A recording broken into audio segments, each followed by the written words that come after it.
ഇന്ന് നമുക്ക് ഇഡ്ഡലി ദോശയുടെ കൂടെ കഴിക്കാൻ പറ്റിയ നല്ലൊരു ടേസ്റ്റി ചട്നി തയ്യാറാക്കാം. അപ്പോൾ അതിന് വേണ്ടിയിട്ട് ഒരു പാനിലേക്ക് 1 ടേബിൾ സ്പൂൺ എണ്ണ വെച്ചിട്ടുണ്ട്. ഇതിലേക്ക് ഒരു 5 പച്ചമുളക് ചേർക്കുന്നുണ്ട്. അപ്പോൾ ഈ ചട്നിക്ക് നമ്മൾ മുളക് പൊടിയൊന്നും ചേർക്കുന്നില്ല, പച്ചമുളകിൻ്റെ എരിവ് മാത്രമാണ്. ഇത്രയും പച്ചമുളക് വേണമെങ്കിൽ കുറയ്ക്കാവുന്നതാണ്. പച്ചമുളക് അത്യാവശ്യം നന്നായിട്ട് വഴറ്റിയതിന് ശേഷം ഇതിലേക്ക് 2 അല്ലി വെളുത്തുള്ളി ചേർക്കാം. കൂടെ തന്നെ ഒരല്പം കറിവേപ്പിലയും കൂടി ചേർത്ത് ഇതെല്ലാം കൂടി ഒന്ന് വഴറ്റിയെടുക്കാം. ഇനി ഇതിലോട്ട് തക്കാളിയാണ് ചേർക്കേണ്ടത്.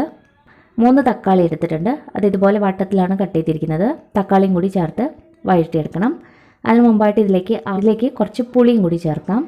വളരെ കുറച്ച് മതിയാവും. പിന്നെ ഇതിലേക്ക് ആവശ്യത്തിന് ഉപ്പും കൂടി ചേർത്ത് ഇതെല്ലാം കൂടി നന്നായിട്ടൊന്ന് വഴറ്റിയെടുക്കും. ഇപ്പോൾ തക്കാളിയുടെ പുളിപ്പും എരിവൊക്കെ കൂടിയിട്ട് നല്ലൊരു ടേസ്റ്റാണ് ഈ ചട്നിക്ക്. ഇപ്പോൾ തക്കാളിയും നല്ലതുപോലെ തന്നെ വഴറ്റിയെടുത്തിട്ട് നല്ല സോഫ്റ്റ് ആയിട്ടുണ്ട്. ഇനി നമുക്കിതൊരു മിക്സിയുടെ ജാറിലേക്ക് മാറ്റാം. ഇനി ഇതിലേക്ക് കുറച്ച് കായപ്പൊടി കൂടി ചേർക്കണം.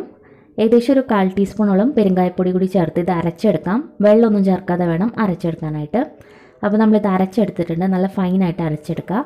ഇനി നമുക്ക് ചട്നി താളിക്കാനായിട്ട് വീണ്ടും പാനിലേക്ക് 1 ടീസ്പൂൺ എണ്ണ ഒഴിച്ചിട്ടുണ്ട്. ഇതിലേക്ക് ആവശ്യത്തിന് കടുകും കൂടെ തന്നെ 1/2 ടീസ്പൂൺ ഉഴുന്നുപരിപ്പും കൂടി ചേർക്കാം.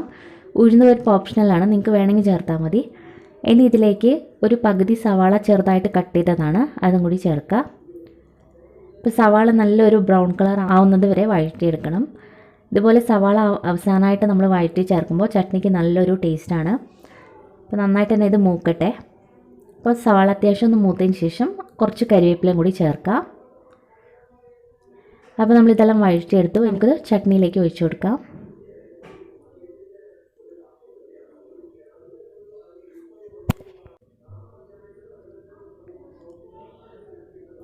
ഇനി ഇതെല്ലാം കൂടി നന്നായിട്ടൊന്ന് മിക്സ് ചെയ്തെടുക്കാം. അപ്പോൾ ഇത്രയുള്ളൂ, വളരെ ടേസ്റ്റി ആയിട്ട് നമ്മുടെ തക്കാളി ചട്നി റെഡി ആയിട്ടുണ്ട്. അപ്പോൾ ഇതിലേക്ക് ഞാൻ കുറച്ച് വെള്ളം മാത്രമേ ചേർത്തിട്ടുള്ളൂ. നിങ്ങൾക്ക് വെള്ളം വേണമെങ്കിൽ ചേർക്കാം, പക്ഷേ ഒരുപാടങ്ങ് വെള്ളം ചേർക്കാതെ ഉണ്ടാക്കുന്നതായിരിക്കും നല്ലത്. നല്ല എരിവും പുളിയൊക്കെ ആയിട്ട് നല്ലൊരു ടേസ്റ്റി ചട്നിയാണ്. അപ്പോൾ ട്രൈ ചെയ്തിട്ട് അഭിപ്രായങ്ങളൊക്കെ അറിയിക്കുക. വീഡിയോ ഇഷ്ടപ്പെട്ടാൽ ലൈക്ക് ചെയ്യാനും സബ്സ്ക്രൈബ് ചെയ്യാനും മറക്കരുത്. താങ്ക്